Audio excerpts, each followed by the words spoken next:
Hello, everybody, and welcome to the first installment of our FreeFilm series at Overgrowth.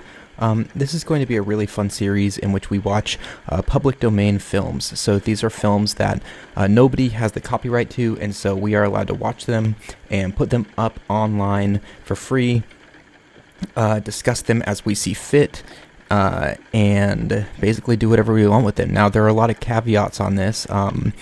Number one is any movie that has a copyrighted remaster of it, as The General does. We can't show the remastered version. Any movie that has music that's copyrighted, that the images are not copyrighted, we can only show the images. This is one of those movies. So, most silent films have music accompanying them. This one didn't until, I think, 1970, if I'm correct. There was a score added to it for a remaster and re-release. We can't play that score. The score is copyrighted, even though the movie's not. So this will be completely silent, which is why I'm doing a little bit more of a intimate, close to the mic ASMR style broadcast of this film today. The film itself is The General by Buster Keaton. Buster Keaton is a very early kind of pioneer of film, of physical comedy, very similar to Charlie Chaplin. And like Charlie Chaplin, he has a lot of films that he both directed and starred in, and kind of choreographed in a way similar to the way that like Wes Anderson or somebody really has full control and mastery over their frame and their set, and you can really see the staging of it. He was certainly one of those directors that his ideas and his kind of guiding hand come through very heavily in his films. I'll talk a little bit more about the movie as we watch it, because there's no sound, and I'm sure there are going to be instances where talking about the movie is necessary, just for us all to maintain our sanity. And I do have some more interesting things to say about this one, so let's go ahead and get it rolling here. Buster Keaton's The General.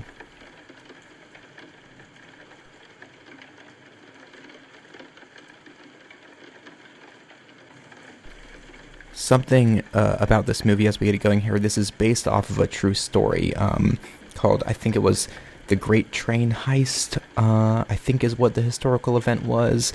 It was a group of Union soldiers who kind of made a covert agreement with a defector railroad owner in the South during the Civil War, who said, hey, you guys can use my train to basically raise hell on the Southern Railroad. Here, maybe we're getting some of it right now.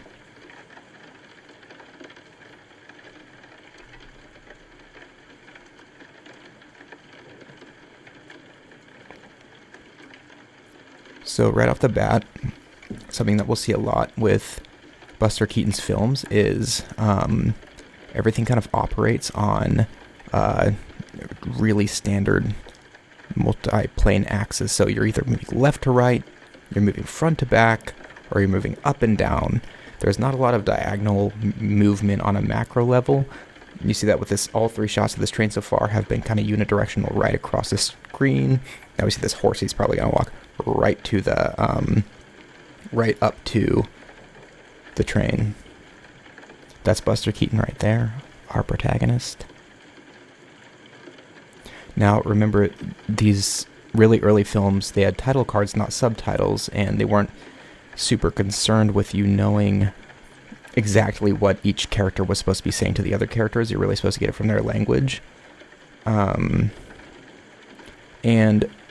Buster Keaton believed in that very, very heavily. He believed in the kinetic nature of film, that actions should kind of show pretty much everything. And this was, considering the fact that they didn't have the technology to record sound at the time. So he used like 20% of the title cards that a regular movie would have. You almost never get title cards or dialogue cards in his movies. I mean, you do get them, but relative to other films.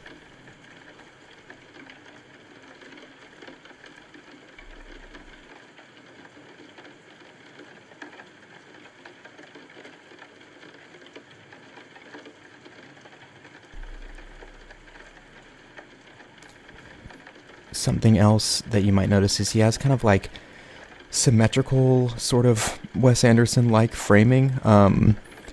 He's influenced a lot of filmmakers with kind of his rigidity and also that kinetic sort of nature I was talking about. Has made it into action films. He's really the first big action filmmaker. There are others, I just watched The Great Train Robbery, and that was some good action filmmaking. But in terms of really going all out for these sort of crazy stunts and extremely action-driven narratives, he was definitely a pioneer of that.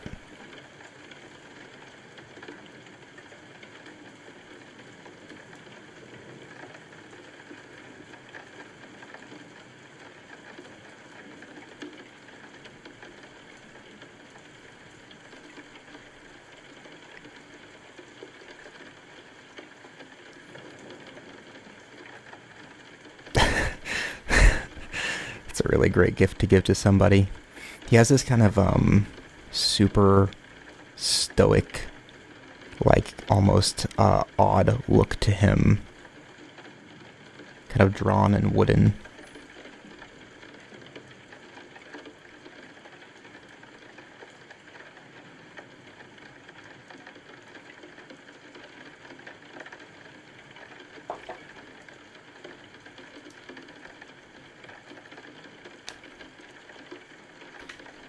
Tale as old as time.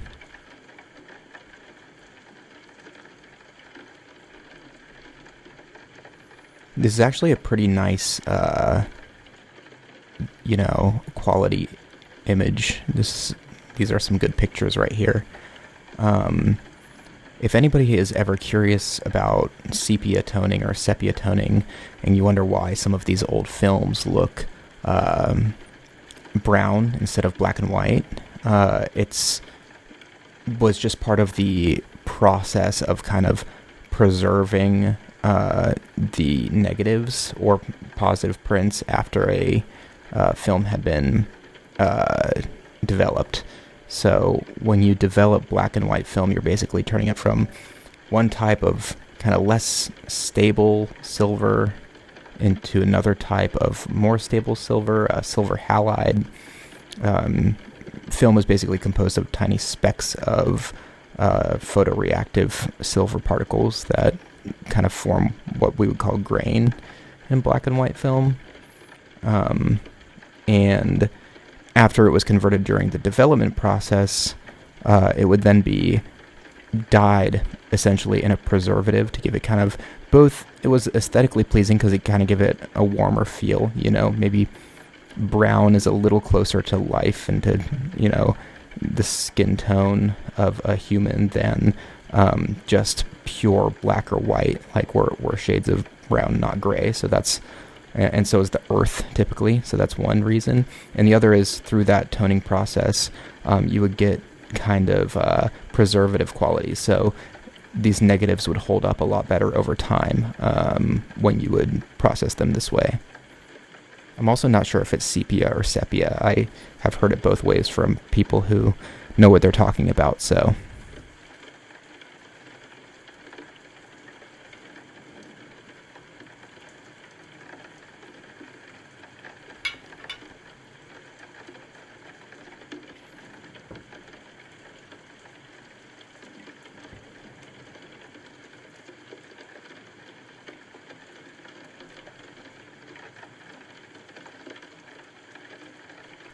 Look how nicely kind of flat his backstaging is.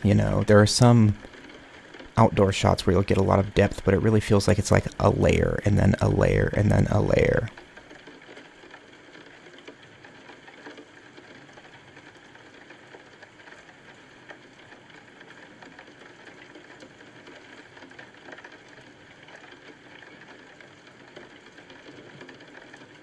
Something we'll get into a little bit more as we watch this film is some of his physical gags for sure, which are elaborate and extremely impressive, and also some of just his own stunt work, which is really superior and kind of set a standard that even by today's measures are very highly praised in the filmmaking community. I think that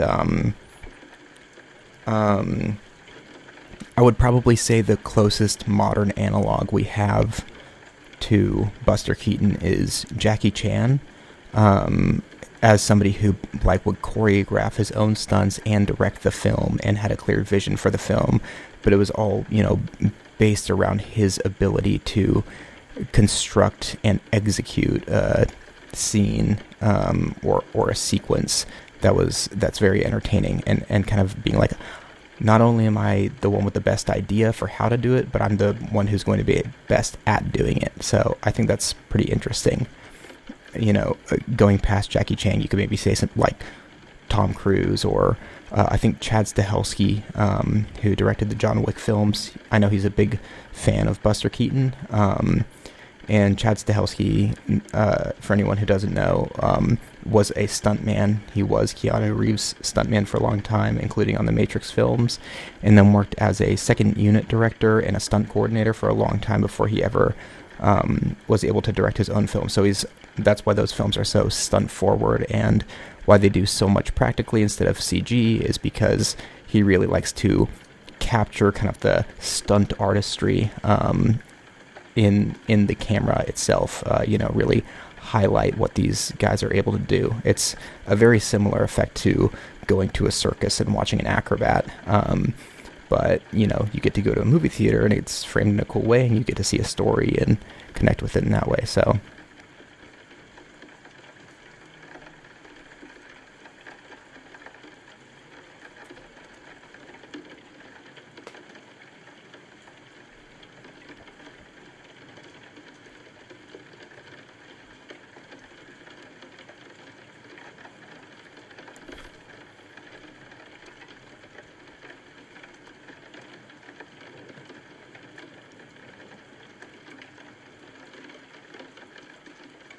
oh, so they're in the South.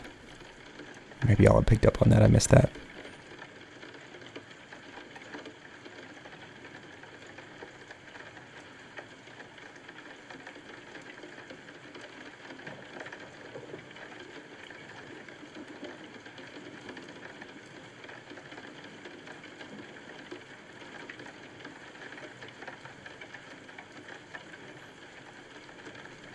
This guy doesn't look like he would do particularly well in the Civil War. Yeah. I mean, not like they were necessarily rejecting one person after the next. They kind of threw everything they had at the wall to see what stuck.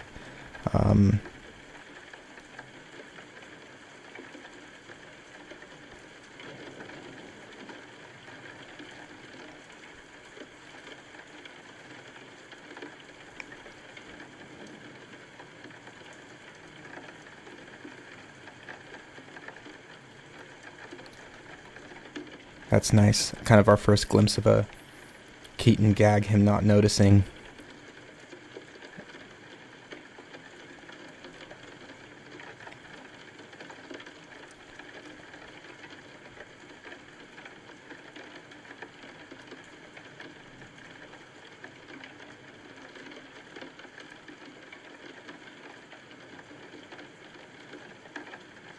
Interesting how dark that shot was.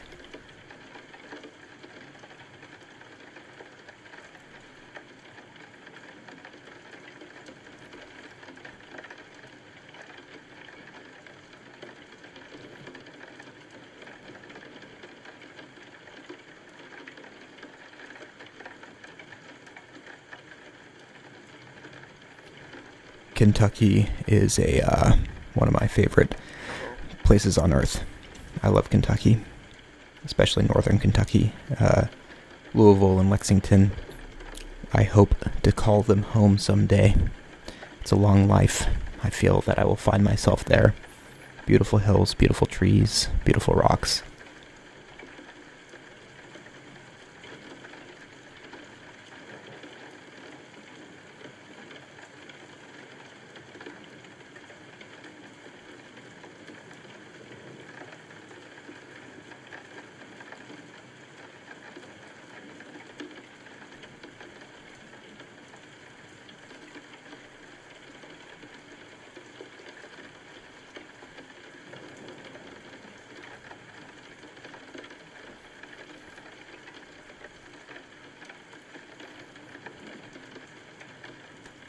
For anybody who doesn't live in the South, Florida is not as bad as Georgia, but just like looking at this, I've been to Marietta and kind of all over Georgia.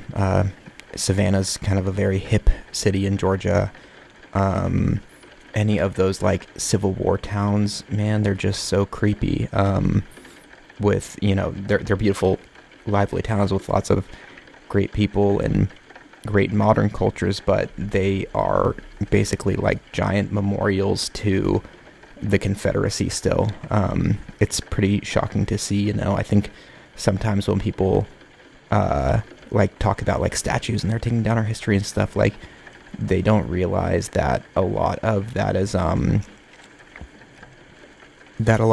is like so pervasive. Like when you're walking around a town, like I went to visit Savannah and was walking around, I was like, man, if I was like a black person living here and I just like had to walk to grab my cup of coffee in the morning and look at a monument to somebody who fought to keep me enslaved or my ancestors enslaved, like that would be so crazy and demoralizing.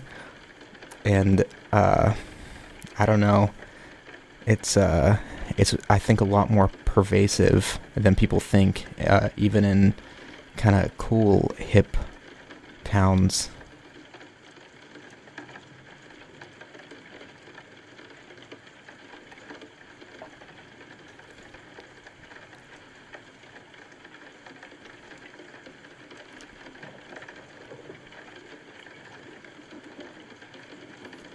Okay, so these are Union soldiers or Union agents hijacking the train here to go along and cause mayhem along the tracks. This train, so the true story of it, and I don't feel too bad giving away plot because you guys might miss some because I'm talking so much. The true story of it is that these Union soldiers, hijacked this train. They got the okay from the owner of the train. He was willing to sacrifice his train. And we're like, okay, the Confederacy needs these railroads, so let's take it and we'll just jack up the train tracks all as much as we possibly can. And just other things along the route. We can take this and we can screw up kind of their infrastructure, and do a lot of damage to them. Like, yeah, you see them right here cutting these wires. So pretty interesting historical event.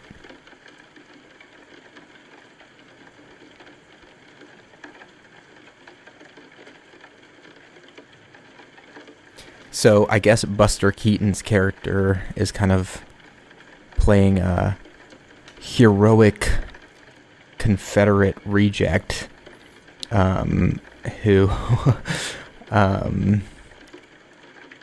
who is attempting to salvage some of the damage to prove himself. A lot of the things that you're going to see him do, on this track and on this train, and even just sitting on there writing the bars, like he did, or when he just grabbed on, I don't know what that's called, but the thing he's writing right now, like they're really like that, like derailing that.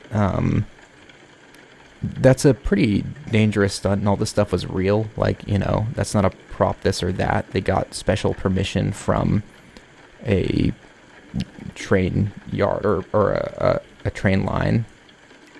I mean, yeah, we're getting some good stunts now, but there was no faking it. You really had to pull it off, and Keaton was really adamant about not fooling the audience, or making them feel like maybe they got conned. He wanted to do it for real, and he wanted it to be obvious that he had done it for real, because he just thought that was a lot more entertaining. Like I said, like an acrobat.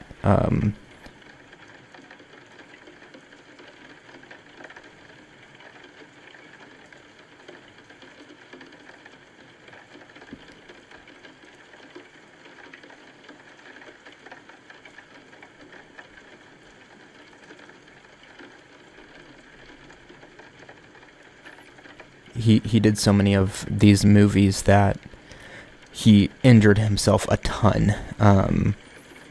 And I view it a little bit, and I'm not going to really entertain much Tom Cruise hate, because I think he's done a lot of great films and had a lot of great roles, and I think our generation is pretty sour on him because of his personal life, but as just a filmmaker, he's been overall generally a force for good as a person in the movie industry, in my opinion, just from a making movies perspective. But he's always very insistent on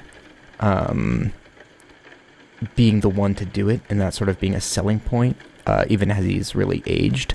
The John Wick movies kind of do something similar, where they're like, Keanu really learned how to shoot all these guns, I think something different about Buster Keaton and people like him and Jackie Chan and other martial artists like Donnie Yen and Iko Uwais, hopefully I'm pronouncing that correctly, from the Raid films, is that the reason that they were the one to do it is because they were the people who could do it, not just because it was a selling point, like watch Buster Keaton jump from here onto here. A lot of it was Buster Keaton's the one willing to do this thing and good at doing this sort of thing, and so he's also the logical option, just from a practical standpoint.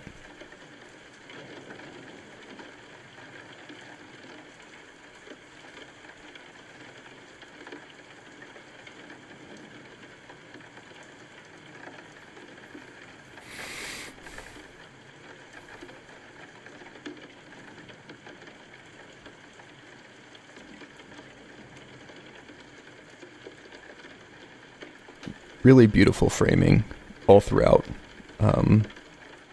I love it. I mean, these are all shot too on, very, very early cameras, very early lenses, and great sharpness, great contrast.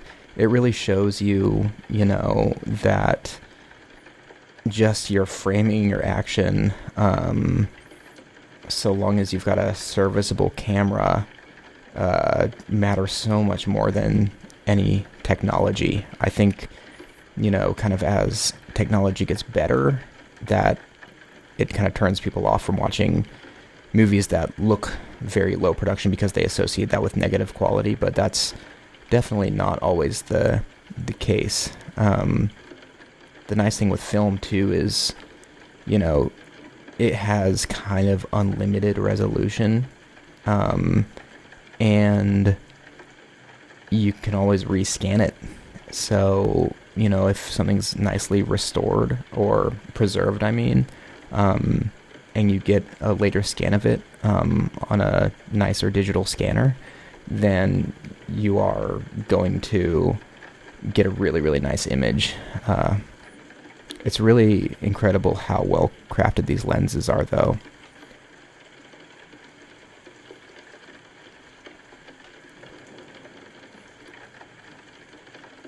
Speaking of the lenses, something kind of interesting about these old films are a lot of movies in the modern era are shot using pretty wide lenses. Like, it's not rare to see a movie shot on a 24mm lens, which is a wide lens, or even much wider, a 16mm, or sometimes even wider than that a lot of the time.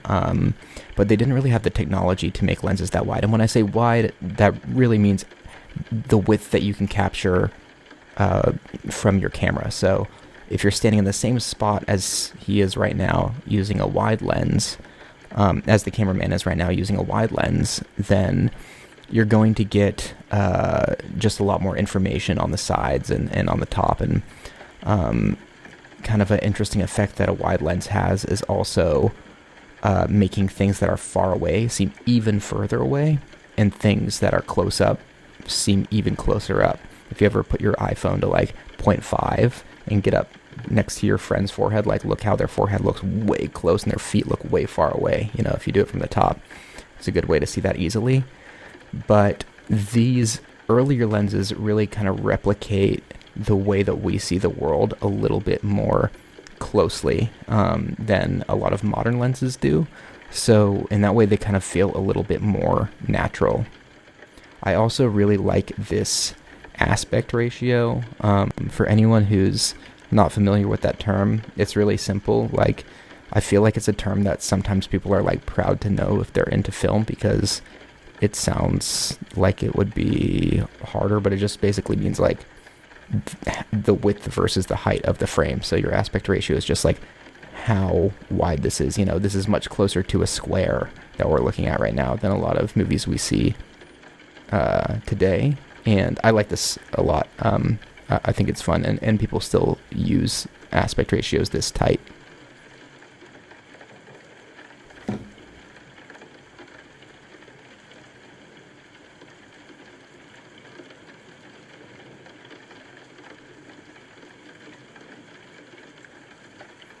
I believe that the lenses these were shot on were 35 to 50 millimeters were kind of the standard for these, which is what I honestly like to shoot still photography on myself primarily, kind of because it has that sort of natural life look to it. But yeah, you'll notice you'll never get like an extreme blurry close-up of an eye or something like that in one of these. It's pretty standard. And just know the symmetry too, just all throughout this film. He was, you know, it was a very well-controlled, well-orchestrated affair, each of his films.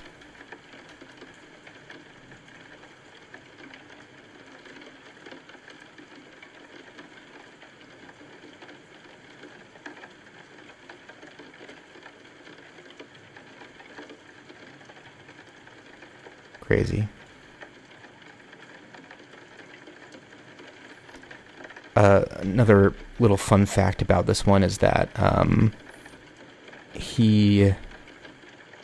they wouldn't let him, so they asked if they could use the original railroad and just film it along the same route, and the railroad company said, yeah, sure, you know, that's an interesting part of history, and it's interesting about a railroad, you can do it. And then they found out that it was going to be a comedy. Oh, here, I'll pause. Here's a great stunt. You do not get many takes with this. Because that train really was coming at him.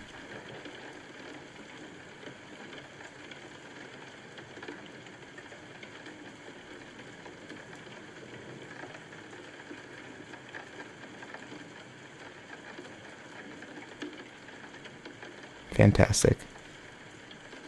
So cool. It's like, that's a real train.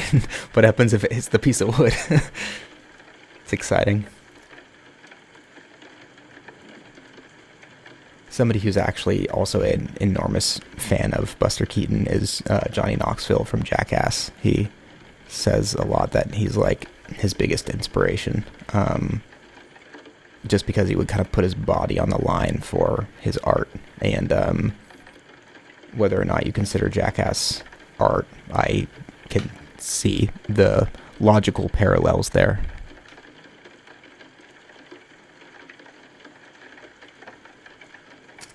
Jumping off a moving train.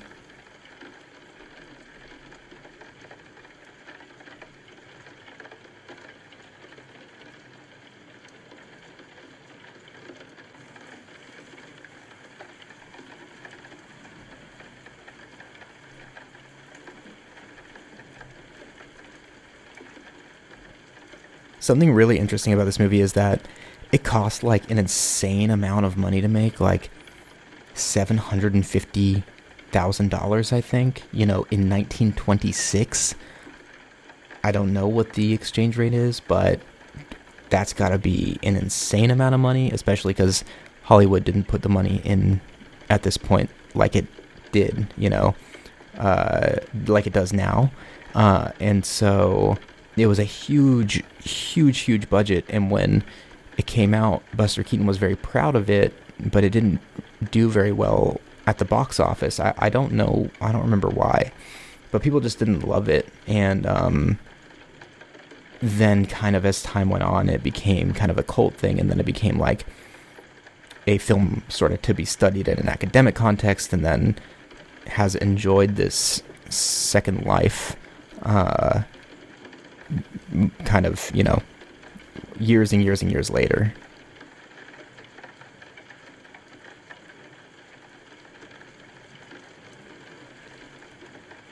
I think he was such a fan of this one personally because he just thought narratively it was really well composed.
For anyone who's like, why are we watching movies, by the way? I love that shot. That's a good comment, just popping up. These are a really good way to talk about photography and narrative without, pulling up like 100 slides or examples or anything. It's just kind of natural and conducive. It's also, I have been looking at so much photography personally and reading so much. This is kind of a nice mental break for myself and something I really enjoy personally. So I think film has so much value, but I will draw a pretty clear distinction between,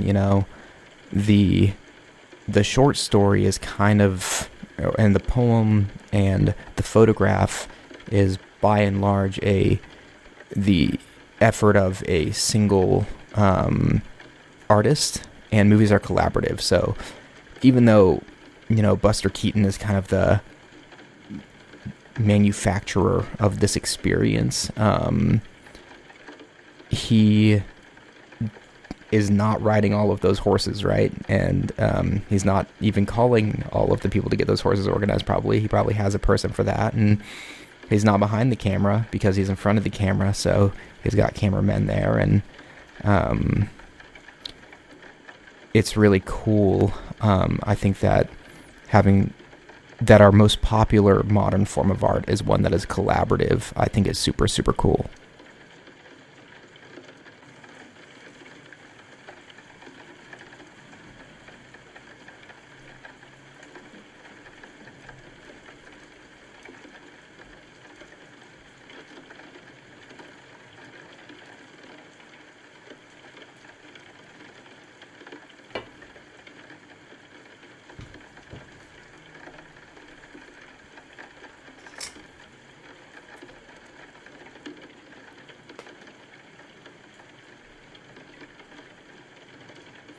Oh, what I was saying earlier and didn't finish was the railroad owner, after he said they found out it was going to be a comedy, was like, well, we don't want you to be making light of this event.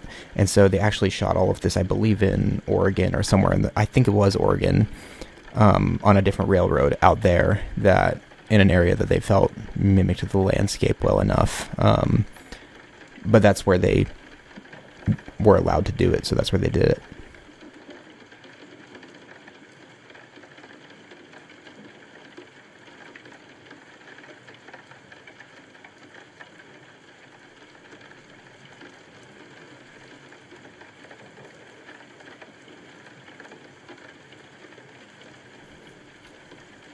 You know,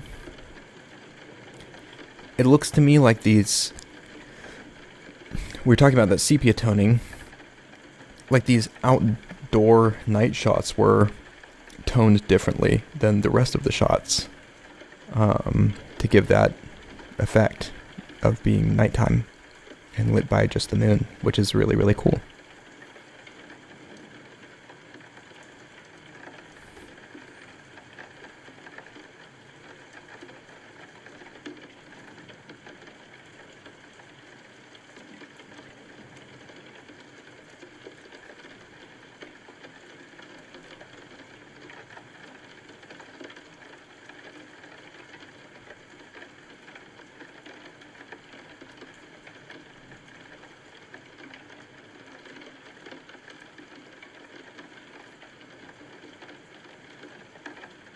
Classic Scooby-Doo vibes.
People talk, if you're in kind of the cinematography or photography community, and you get super into technical specifications, people seem to be very concerned, and I'm sure I'll talk about this a lot in the future because it's a bit of a peeve of mine with the idea of losing detail, which means clipping your highlights. That means that the lights in your scene are so bright and your camera is set to expose it in such a way that you lose information because something that is gray turns out white because it's just too bright, and then you don't get any difference between a white object and a gray object. So like the clouds look all white instead of getting the detail of like the gray parts of a cloud, or having loss of detail in the shadows. And I think for a lot of people that's a bigger one right now. But I think something really nice about film is that it holds highlights really, really well. It very rarely clips them. It just has a nicer, they call it highlight roll-off, and it does a really good job of preserving those brights. And it does lose more information in the shadows, but I actually really like that look because usually if something's super dark, you don't need to see it, and if you do need to see it, then you can light it accordingly. But a lot of modern films have sort of an issue, I think, in my opinion, where they're so nervous about losing information that there's a real lack of contrast on the screen. And contrast is super, super important because it breaks the elements of a frame down into simpler individual components. So it just makes something much easier to process, essentially, and it really puts the importance on the things that matter. You know, if you can see at the top of this, there's like maybe a picture frame on the wall or something there. We don't really need to know what's in it or that it's necessarily even there. And so just having that kind of extra level of contrast and of loss of information can be, in a way, very helpful. And it allows you to focus on the more important elements of a frame, and I just think it looks a little bit nicer too. It makes things look a little more poppy, a little less gray, when you have things either blacked out or colorful, like striking colors rather than this kind of maybe pseudo-naturalistic kind of gray look that we get in a lot of our content today. I'll try not to rant too much about that, but I'm sure we'll talk about that going forward.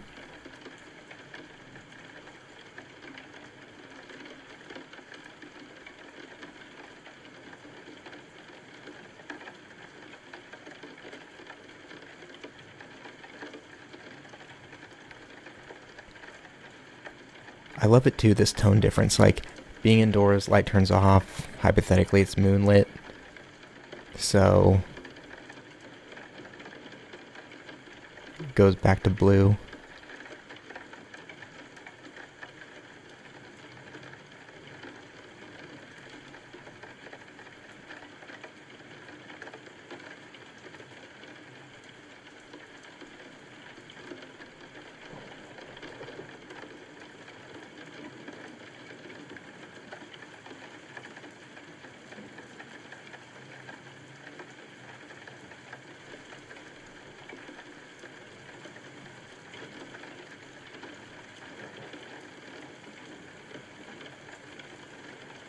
Wow.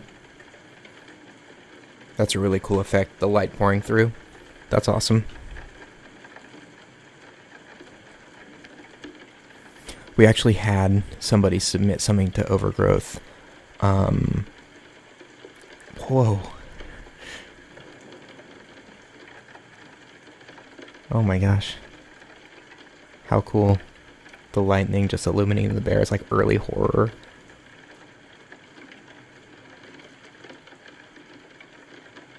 A great level of detail here for how dark this scene is.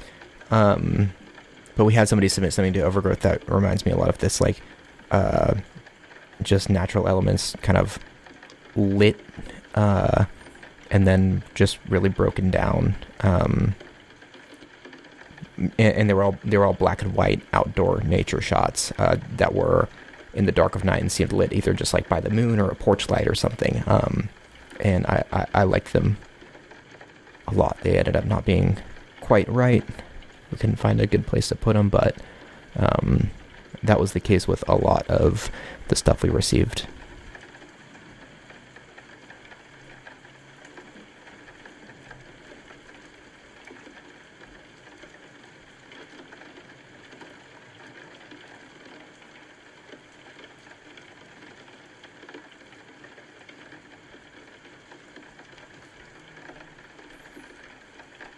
This is really cool. I wish I had done a little bit more research on the production of this, so I knew if there were like, this is like an early rain machine, or if they had to wait for a rainy night, and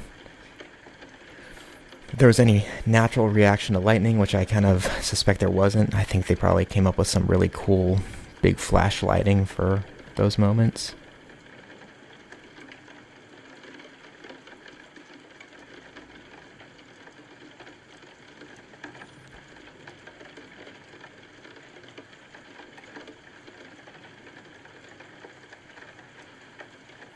For anyone wondering how they did title cards, like how you get kind of a still image right in the middle of a moving image, it's kind of as simple as it sounds, which is, the way film was edited was literally by cutting the strips of film and then fusing them together essentially, or, putting them together and then getting them onto a print that was all one long strip. And a title card would just be something that was hand-drawn or painted or crafted in some way by an artist that they would pay to make nice title cards that they thought went along well with their film. And then they would frame it like they were taking a photograph of the title card and then just let the camera roll for long enough to give them enough frames of film that they could place them in amongst those other film strips of actual movie content.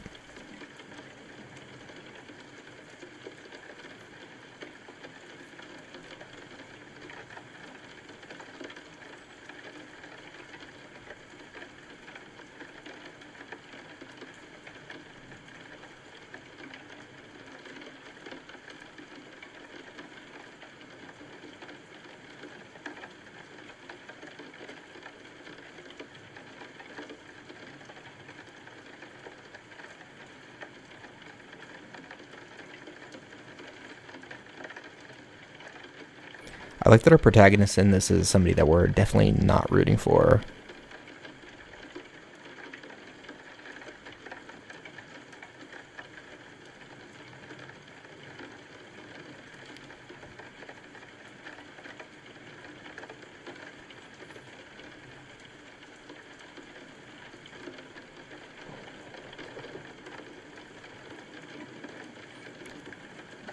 That kind of on that vein, I think there's also a sort of a lack of understanding sometimes with viewers, modern viewers, thinking that anytime that the main character of a movie is doing something, that's the movie glorifying it. And I think a lot of the time that, you know, I'm watching this movie, it's making this guy look like an idiot. And I think that can be set up a lot of films where the main person is a bad person. I actually really like those movies because I like, not that this is necessarily one because it is a comedy, but movies that are kind of intimate examinations of evil and human complexity. I definitely do not adhere to the idea that the main character of a movie should be good. I think it's very valuable to be exposed to badness and have it put in your face in a way that makes you want to not just reject it, but also understand it. Because if immorality is the devil and is the enemy of humanity, then you have to understand your enemy. So movies that make you kind of force you to reckon with and acknowledge harsh realities, including the deep-seated malice of individuals, I think are really valuable and interesting. I think Martin Scorsese is somebody who does that super, super well.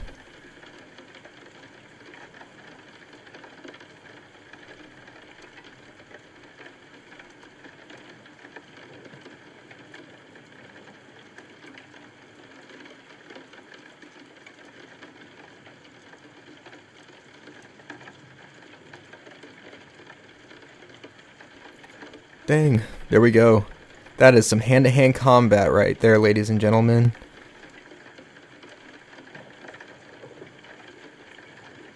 That was a true Jason Bourne surrounded by 3 guys, taking them all out fast.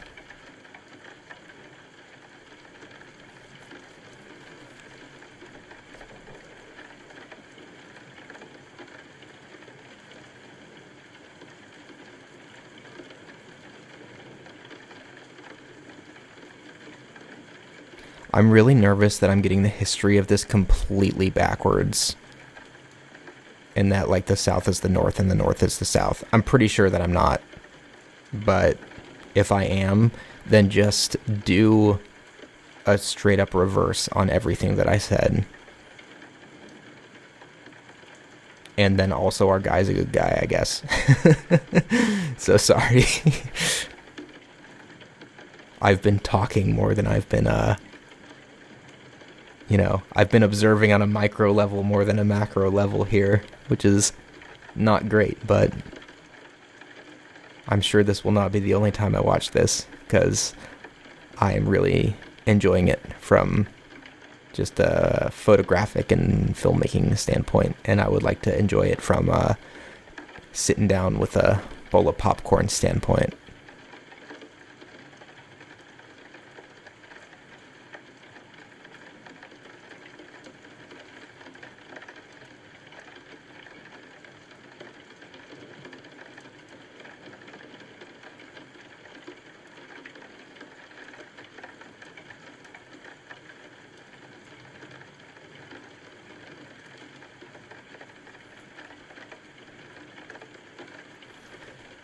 Man, these shots are just beautiful. They look so good.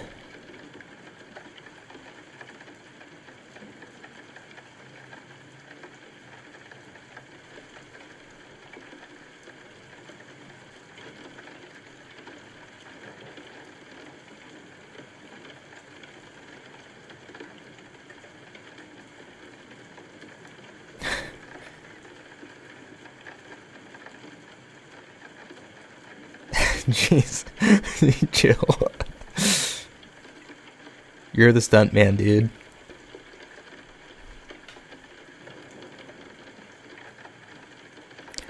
There's a great, we might watch, definitely I will, but we might watch more Buster Keaton because a lot of his films are public domain in the future. And there's one stunt where he like swings on a rope and catches a woman coming over the side of a waterfall and then like swings back to the ledge. And it was done in real life, which is pretty, it's very, very striking. I will also go ahead and preemptively say that we haven't seen it yet, but this movie has what was to date the most expensive shot in the history of cinema up until this point.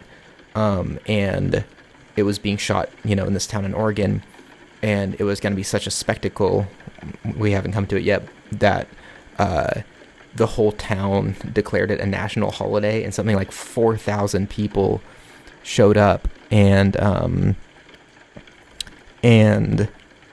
just to watch it go down, basically. They were like, this is going to be so cool to see. So everybody got off work and went out to check it out. And they were like, I want to say it had 5 or 6 cameras filming it, just to be double sure. And, that's running a lot of film. There are a lot of cameras. But it was one of those things you only get one shot at. And so if one angle's bad, better have 5 backups.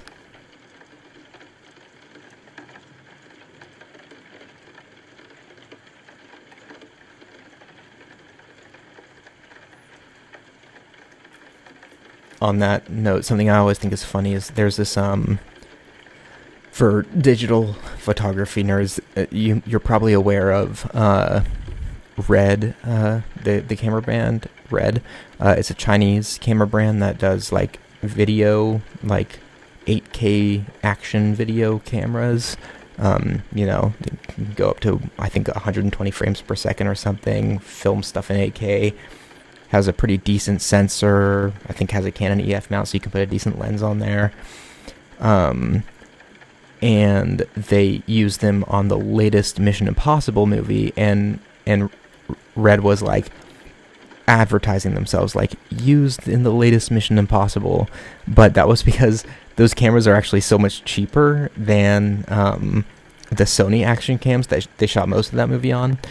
That the red ones were the ones that they strapped to the front of Tom Cruise's motorcycle that he rode off a cliff. So they did that shot like 8 times. So they just needed a cheaper camera that they could throw off of a cliff 8 times, which I always think is pretty funny that they use that for marketing when the real marketing is like the best choice of camera that you would like to chuck off of a cliff on tied to the front of a motorcycle.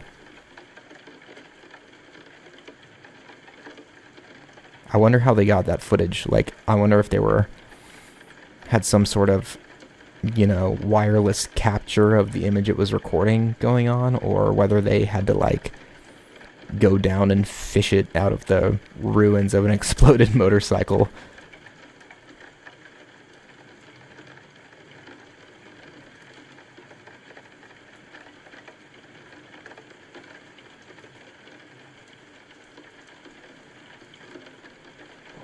Man, I just love these shots.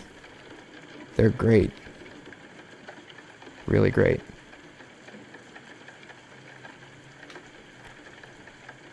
Imagine this with music. Could be quite exciting. Maybe play some. Maybe start this video at the same time. Sorry, it might be too late to say this now. But at the same time, play the actual uploaded to YouTube version one that does have the audio with it. I don't want to do that because I don't want to get copyright restricted, but they should line up perfectly. Probably more trouble than it's worth if you've come 58 minutes with me.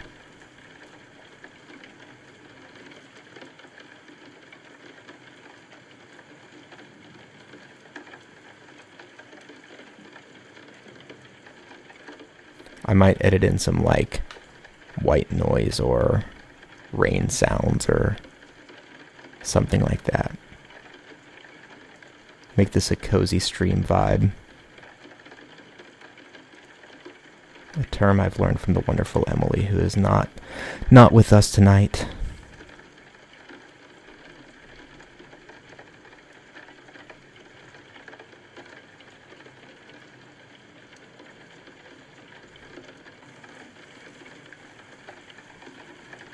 This is what you get for being a Confederate woman.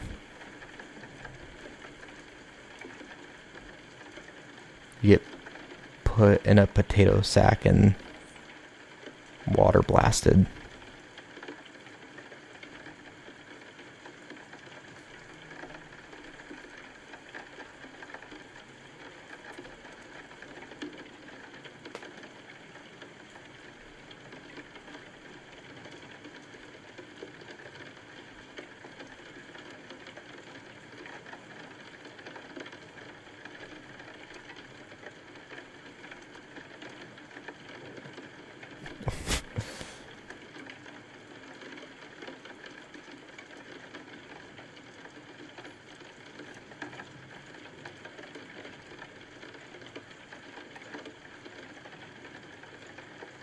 I'm not sure what that indicated.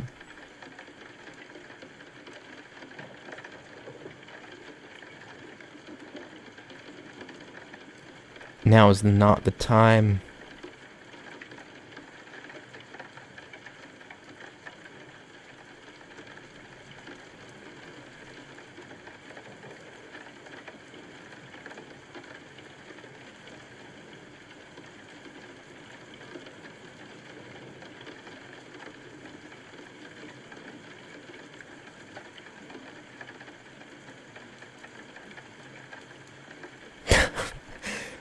What?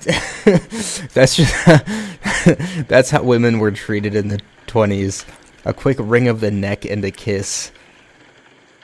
Seems like that was like all up until like 1957 in films.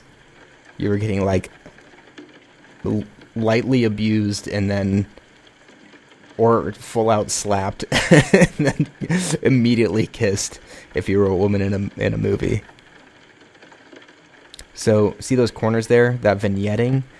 For anybody that's probably very familiar to a lot of people, if you don't know why that happens, it's because, our square here, or our frame here is squarish or rectangular, and our lens is round. So we're kind of planting a round image a lot of the time. Now there are lenses that kind of contort the light into being a rectangle,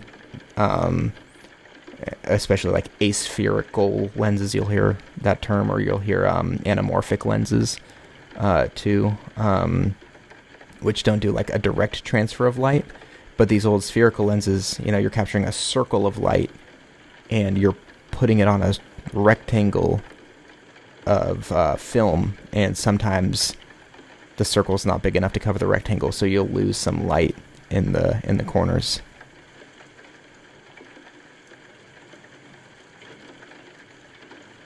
If anybody knows more than I do about this, or that I'm wrong about something, just don't tell me, because I don't want to know. I don't care. I'm pretty sure I'm right. I know I'm right about that.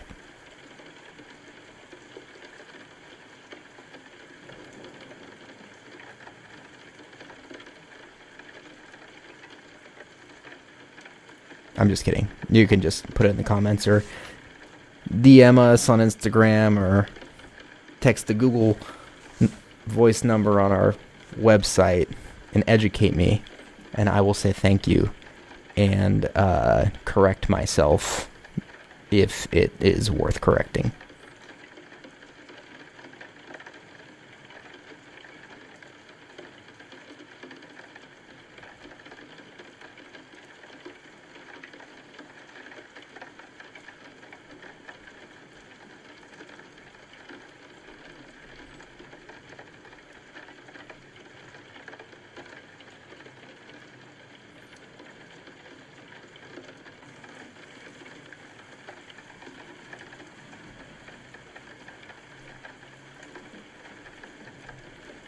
Whew.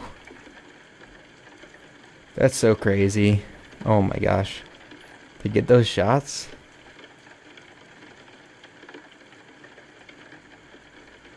I love that they're doing something crazy and they still take the care to, like, the spectacle of it is enough to carry the shot, but the framing is still immaculate. It's really, really cool. I just watched on YouTube today the last, like, battle scenes from the new Marvel Kraven the Hunter movie, and I was like, I do not try and be a hater, but oh my god, like, I was like, this looks so bad. Like, how do you put this much money into this? How do you have professionals working on it? And it comes out looking this bad and sounding this bad, and the events are so trite, and like, there's some superhero stuff that I like and I think is fun and I think is well done and for sure, like, it's entertainment, but I was like, man, have some respect for your audience.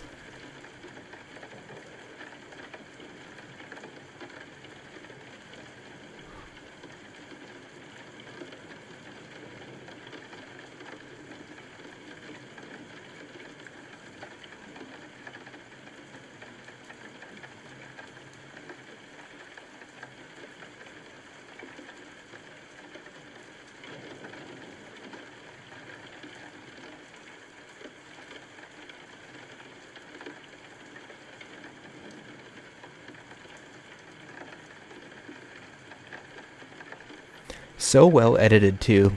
Really keeps it moving along at a really nice pace, just like frame by frame or shot by shot.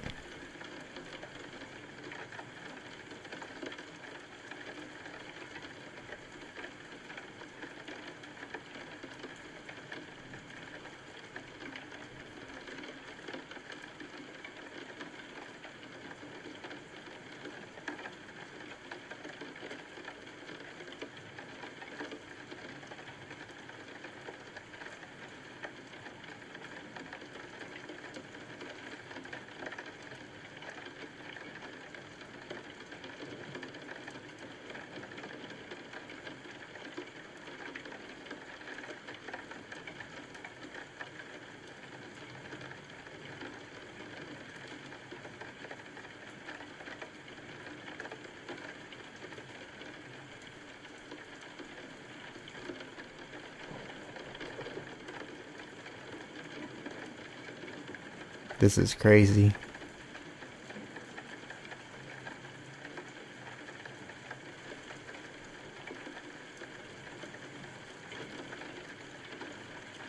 Oh my gosh. Oh my gosh. That's great. You know, I will say this movie has a lot less physical gags than a lot of his other work. So I wouldn't be surprised if that was kind of the quote-unquote disappointment with it at the box office, is that it's maybe slightly more serious and maybe focuses slightly more on just the natural photography and the narrative. And he's not as concerned with pulling off some of those, like, really, like, eye-popping gags that he usually does, because I would have expected to see a lot more of them by now, even though, like, the stuff he's doing is still definitely impressive, like jumping off some railroad beams and falling through them and throwing the thing at the beam on the track and jumping off of a moving train and all of that stuff. None of it kind of has the really that eye-popping acrobatic factor that a lot of his other work has, and kind of the humor and movement that a lot of his other work has. So if that's, I mean, I was expecting that going in, and I've seen less of it than I expected, and so if that's what you're showing up for, you know, to a movie theater in 1926, and you didn't see it, you might leave kind of disappointed. But I've probably watched more movies from this era than the average person, and trust me, this is a good one. I really like it a lot, especially how entertaining it is with no music, just image by image. I think it's really phenomenal. Look at that shot. I mean, that's a wonderfully composed shot. You know, they say if when you're learning to do film, you should watch your film like, and who knows, there are probably plenty of people that would say this is stupid or they don't do this, and then there are probably a lot of people that say it really works for them. But you should watch it with no sound, and then also just listen to the entire film with no visual, because you'll catch a lot. And when you tighten all those things up individually, it tends to kind of tighten up the whole project. You never want the visual to be making up for a lack of something in the audio, or vice versa. So, it's kind of fun for me because I never really watch a film without sound.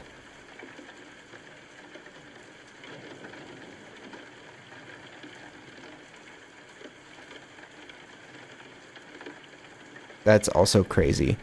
Standing in the middle of that many running, like kind of stampeding horses, that is a not safe thing to do. If anybody has seen, you know, I talked about the influence of Buster Keaton on this director, but John Wick 4, there's a part where he is fighting people in the middle of a bunch of cars that are driving in circles around and around the Arc de Triomphe, and they're like, you know, they were cueing the cars like, all right, now you go, now you go, now you go. And those cars are really moving around the actors, and they're throwing each other at the cars and around the cars and off of them and avoiding them, you know, dodging them, and capturing all that in camera. And it's just, you know, it's dangerous, and that's kind of admirable for risking something. But more than it's dangerous, I just really appreciate the effort and coordination put into getting a good shot. You know, it's all done in service of the project and for the benefit of the audience. And I think with a lot of films now, the thing that bothers me more than anything in a film, I don't care if your film like is shot in 480p and you know, whatever, and has bad audio quality. If it looks like you put effort into it and care into it, I think that always comes through. And I think there are a lot of people, a lot of major studios who take for granted that they have an audience, and so they don't put that much effort or care into their product.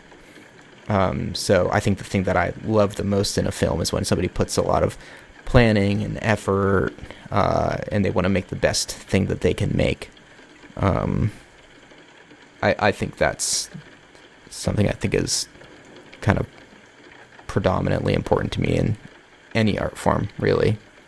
I think we're getting close to our most expensive shot in film history up until 1926. I do not know when it was superseded.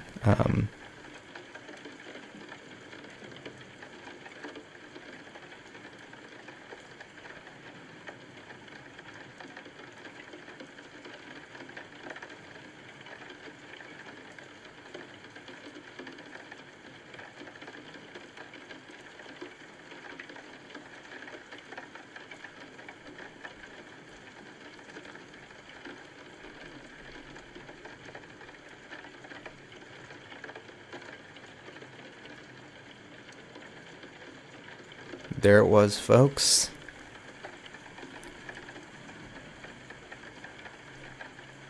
That was the legitimate crashing of a train into the river,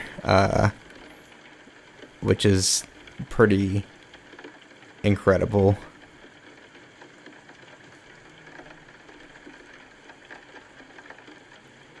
That's a lot of extras.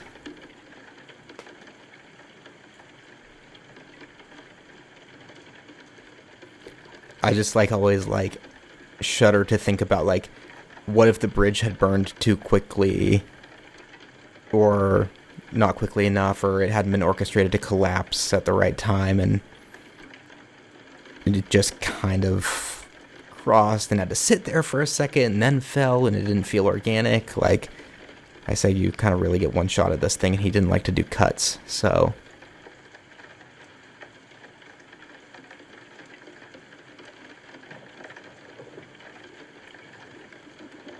Man, that's just really wonderful light play and framing right there. That's really phenomenal. All of this. It's a... Photographically, this is a great movie. Really great. I'm very glad to have seen it.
Jeez.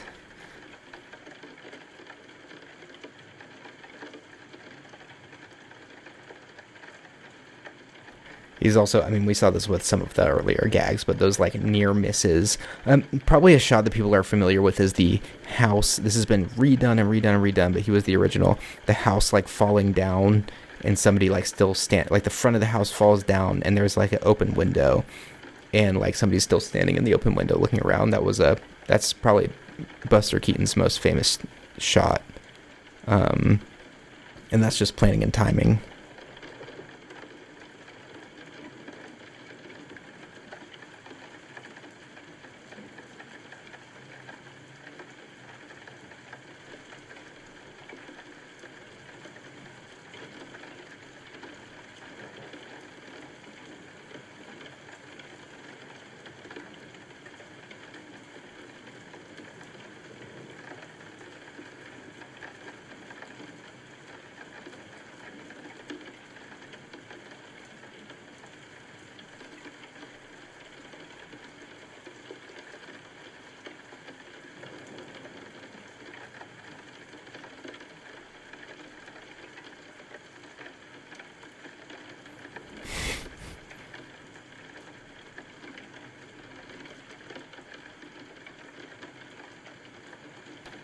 Jeez, man.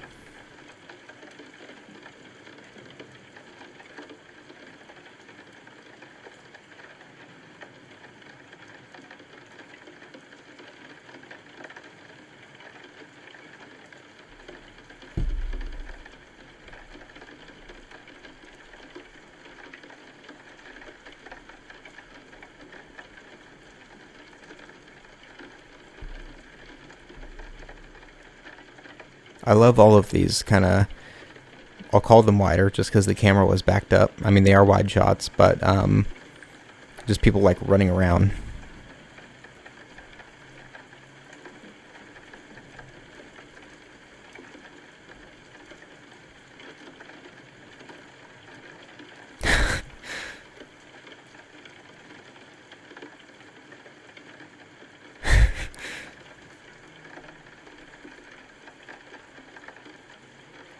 Heroes of the day.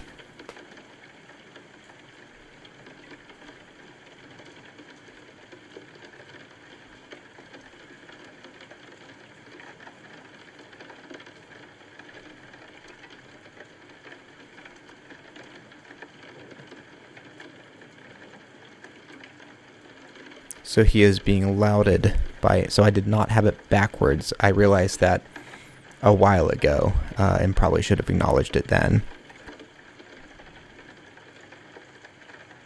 But he is rather simply a boob.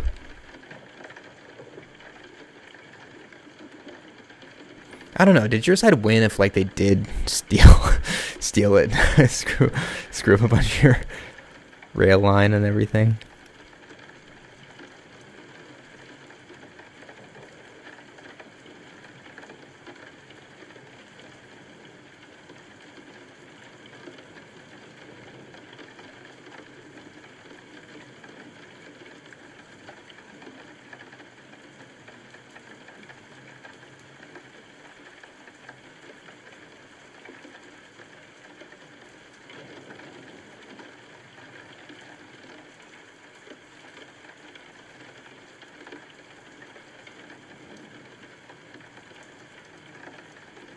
Smart move.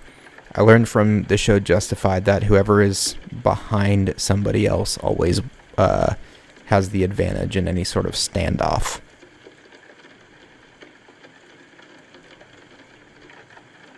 Sometimes in that show, which is the best show ever, by the way, somebody will be like, well, I got a man right behind you. And then somebody's like, I got a man behind your man. So it's like, I got a man behind that guy.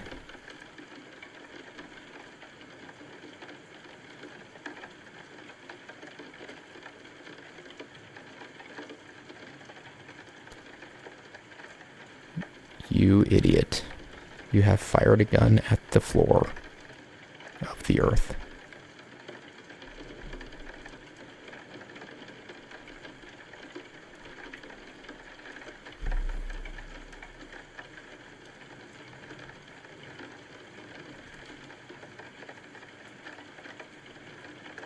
You should let him keep the sword. It's a cool sword. I know bullets, especially bullets, are gruesome. I think war should be back to swords. Not that the U.S. would necessarily obey any rules of war, but I just think it should be a swordsman's game. Like, who wants it more? Who's ready to train with the masters?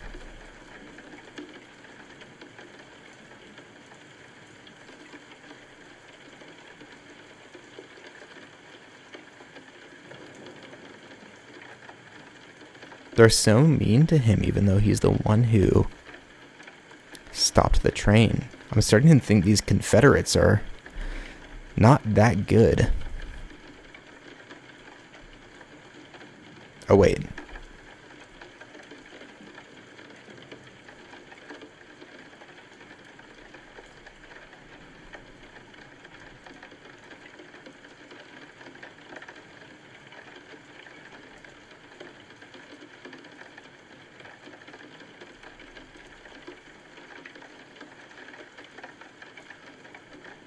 Honestly, this whole time I have not been that clear on whether or not that was like his sister or a woman that he was like lightly courting.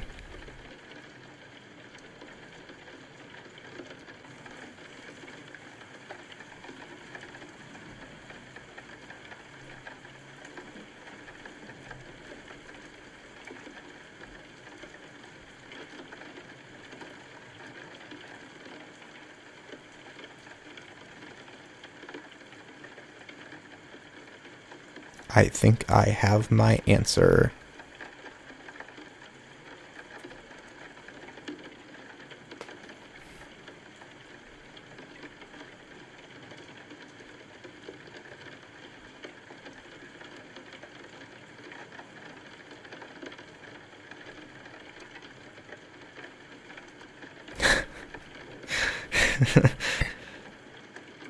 That's good stuff right there.